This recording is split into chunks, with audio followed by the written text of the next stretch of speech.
Senator Mitchell. Just clarification from Senator Bell. Is your point of separating the vote because it's your perception is that this trailer bill language is redundant in terms of the policies that were effectuated as a result of your bill? I'm not following, sir. I think it's redundant as opposed to the last item already being approved. Okay. Okay, we just approved an item that required the Office Inspector General to oversight the state hospital, and rather than focus specifically on enhanced treatment facilities, which are we're approving today. Which is a subset. We're approving today the actual work to create those, the physical construction and work. I'd rather have the Office of Inspector General deal with all the issues that may pop up in the state hospital as a whole, rather than focused on this particular item. That's you know, it's a long discussion, but that's the bottom line. That's the nutshell. Senator Leno? One second, Senator Hank. Well, I think you're on this point, so go right ahead. Yeah, and then we'll get just to Senator Allen. on this point. Yes. Many times we will fund a department to do something and then ask for a specific report on how aspects of the work are doing. This is, we did take a general action asking the OIG to oversee the state hospitals. This is in a smaller subset of that, since we are taking a new step to activate a new kind of unit, and we're going to be developing draft procedures and policies and treatment plans when we share AFSCME's commitment to those treatment plans, that it would be appropriate for the OIG to report back on this specific new activity of the department. But of course, the OIG's office will also be looking at the whole, everything in the big envelope of the state I think hospital. Senator Mitchell's question is answered. Senator Allen, did you have another? I just wanted to clarify. So we're going to take two votes? Yes, the first vote will be to approve the governor's proposal for the funding to finish the retrofitting, has already been discussed, along with adopting placeholder trailer bill language requiring the Department of State Hospitals to submit written draft policies, procedures, and regulations that will guide the operation of the enhanced treatment program. So that's the first vote. And Senator Bell's argument is that that's second. So I believe Senator Bell's fine with that, and then he wants a second vote on the adoption of the placeholder language requiring the Inspector General to monitor the activation. On the argument that that's redundant, he wants it to be not as focused on this one particular. And use of the ETP and report to the legislature. He wants that as a second vote. Right. Okay. All right. So if we're all clear on that, we're going to do the two votes. First, call the roll, please. Leno? Aye. Leno, aye. Nielsen? Aye. Nielsen, aye. Allen? Aye. Allen, aye. Anderson? Anderson, aye. Bell? Aye. Bell, aye. Block? Block, aye. Hancock?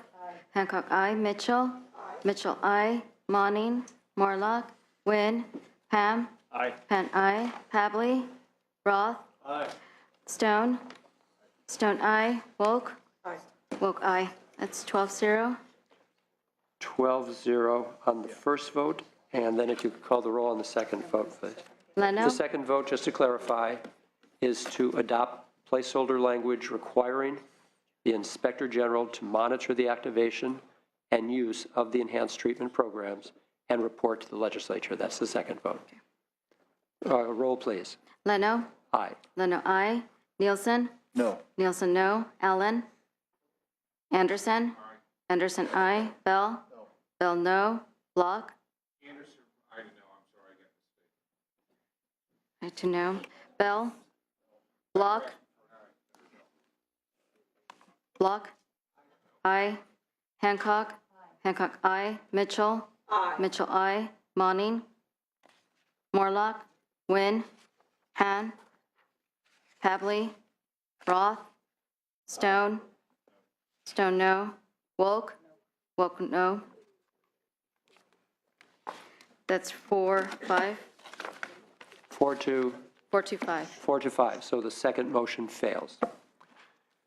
We have one last item, colleagues, and that's on page 24, which is issue 19, dealing with incompetent to stand trial patients. So the incompetent to stand trial, we have a wait list for these patients.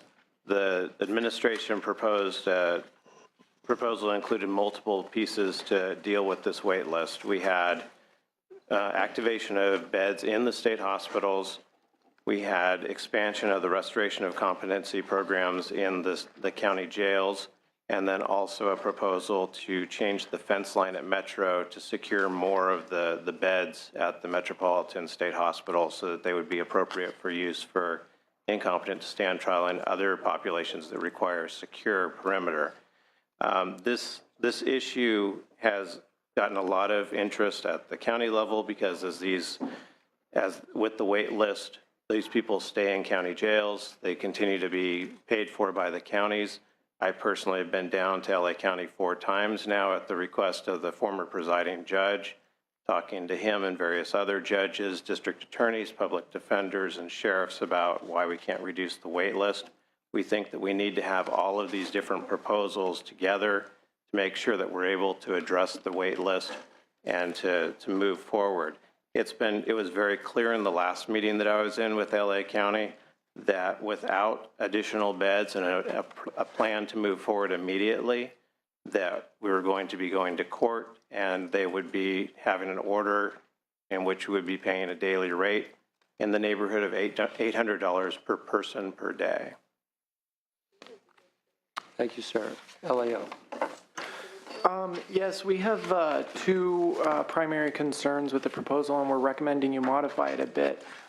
First, part of the reason the administration is proposing such a large increase in the number of beds available in 15-16 is because of a projected increase in the number of ISTs referred over the next year. Specifically, they're projecting a roughly 3% per quarter growth in the referral rate. However, the referral rate has gone up and down in recent months, so it's not clear to us whether this will occur. In addition, a lot of the administration's plan focuses on relatively costly ways to expand capacity. For example, the 105 beds they're proposing activating would come at a cost of about $162,000 per bed, and the capital outlay project they're recommending would cost $36 million in cap outlay costs, and the staffing costs for the additional beds once activated would be over $200,000 per bed.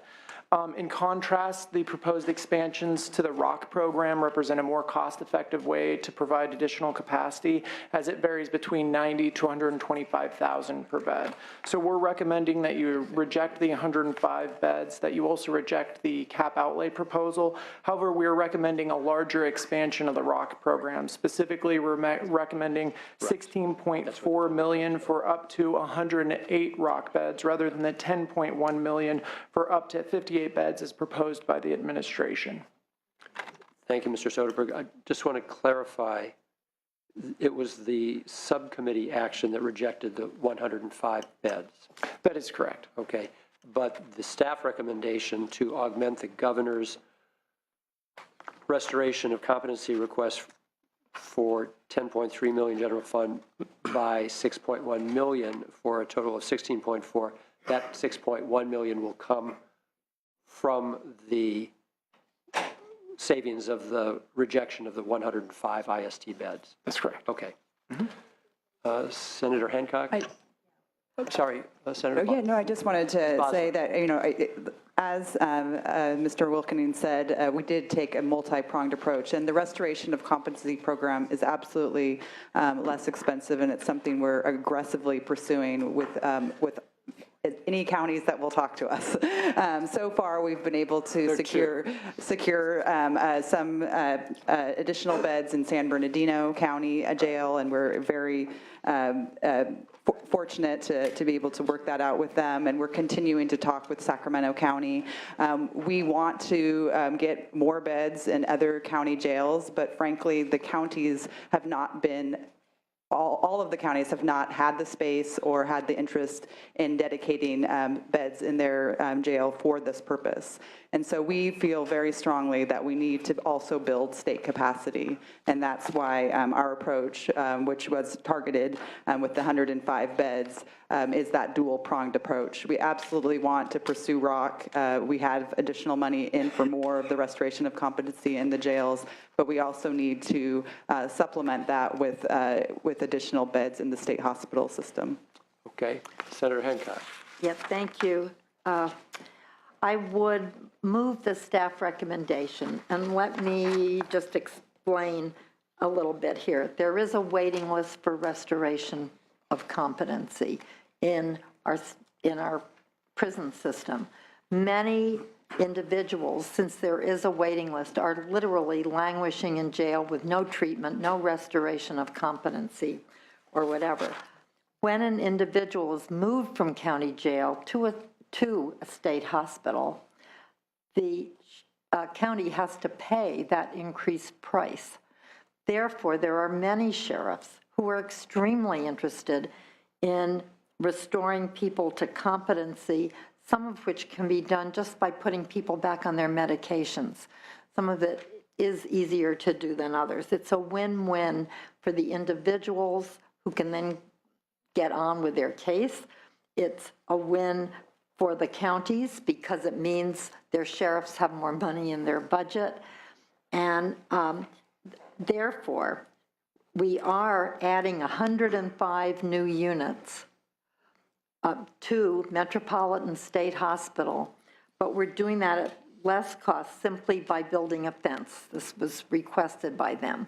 Then they'll have a secure unit and they can do restoration of competency. We want to work with the administration and the LAO and everyone on placeholder trailer bill language just to streamline the expansion of the ROC program in county jails. It's a little cumbersome and difficult right now. We think it could be made could be facilitated. And then to augment the ROC proposal, since we all agree it's the direction we want to move in so that we can help the counties do that. I think there are quite a number of counties that are actively interested now, and certainly if we streamline the process, there would be others that would as well. So I move the staff recommendation. Senator Hancock, I just wanted to clarify, with regard to approving the governor's proposal with regard to the Metropolitan Hospital increasing the capacity, that's 505 beds. No, it is 505 beds. I thought that by doing the fence, we would get 100 and something beds. But if we're getting 505 more beds, Mr. Soderberg? that's even better. Yeah, it's two aspects to the proposal. There would be a 232 net increase in beds, and then the balance of the 505 are already currently filled. It would just change their status from unsecured beds to secured beds. Okay. Thank you for the clarification. We've got the motion by Senator Hancock. Could we read the staff recommendation or what that incorporated with Senator Hancock? Sure. So we know. Of course, of course. Because we don't have it in our analysis. The staff. Okay. I'm happy to reiterate. If I understood Senator Hancock correctly, there are three aspects to the staff recommendation. The first is to approve the governor's proposal, which will modify the Metropolitan Hospital to increase the capacity for secure treatment beds, as Mr. Soderberg just described. It also adopts placeholder trailer bill language, streamlining the expansion of the restoration of competency programs.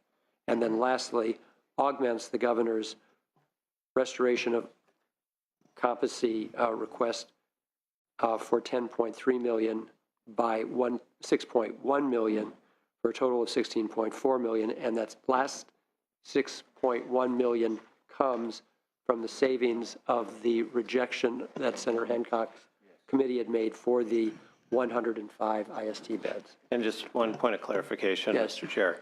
So there are also timing issues associated with these. So we were proposing the 105 beds in the state hospitals because you can do those pretty quickly. We can bring those up very quickly. The metropolitan fence is going to take till 2018, I believe was the last. And even with streamlining the ROCs, it still takes time. You still need to negotiate with the counties. There has to be supervisor votes. It's not a quick process. What's that? OSHPD to deal with also?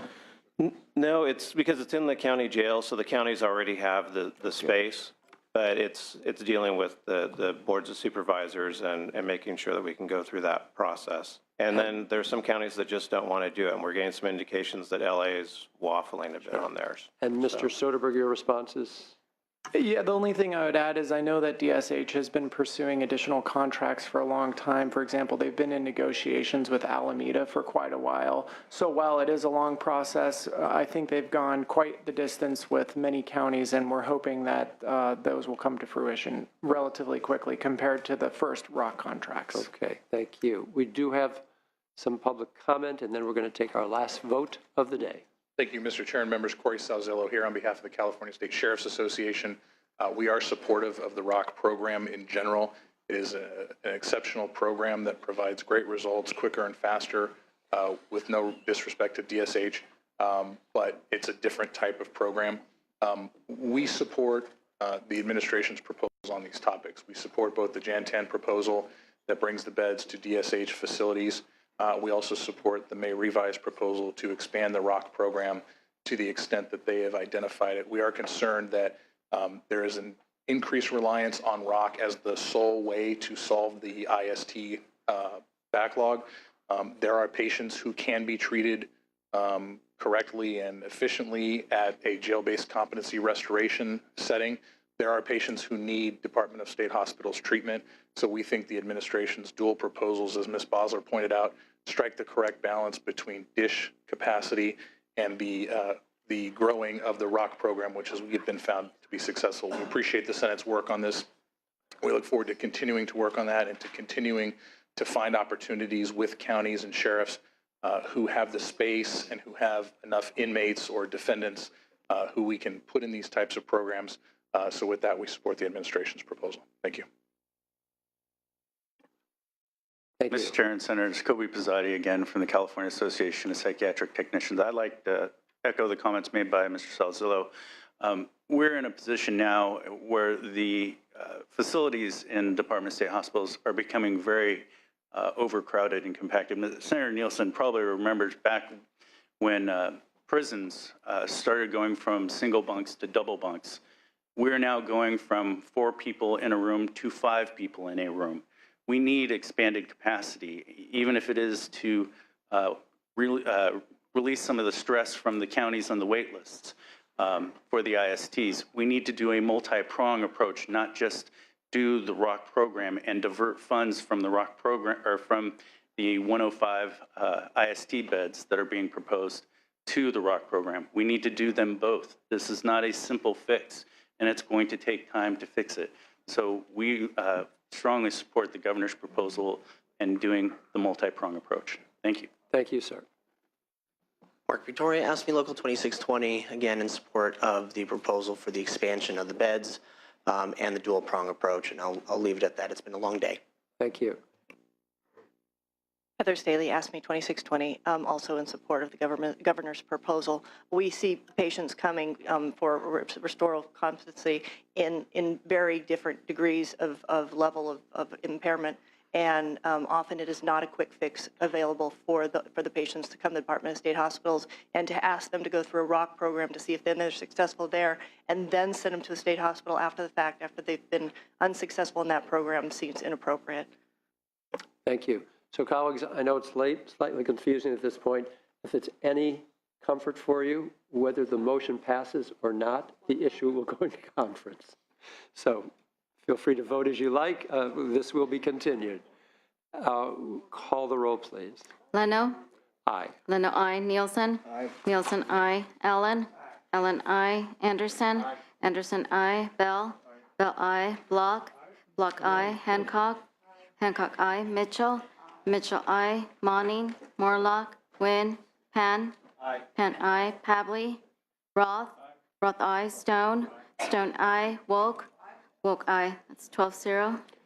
12-0, the item will be going to conference. Colleagues, you've been really terrific. Senator Anderson, I'm just going to make a brief comment and then I'll call on you. We've completed our work for the day. The budget moves forward to conference, and we'll be having one more hearing. I believe so. All right. Thank you, Ms. Bosler. Thank you, LAO, all of you, for your participation tonight. And Senator Anderson. The two San Diego senators missed issue number 9. Is that closed, or could we take a quick vote on that? Which issue? Issue number 9. Issue number 9, colleagues. If you don't have any objection, we'll be able to manage Senator Anderson's request to. Super. Thank you.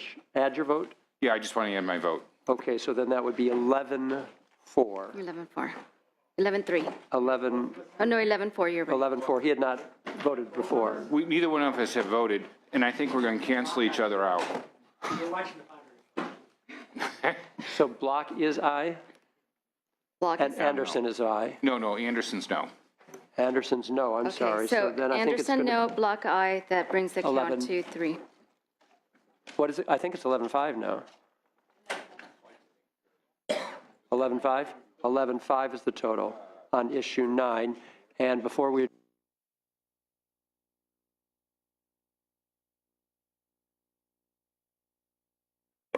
And colleagues, this completes this budget committee's work. Until the conference committee meets, then we will be reconvening. When will conference? I'll get to that in a second. We are adjourned.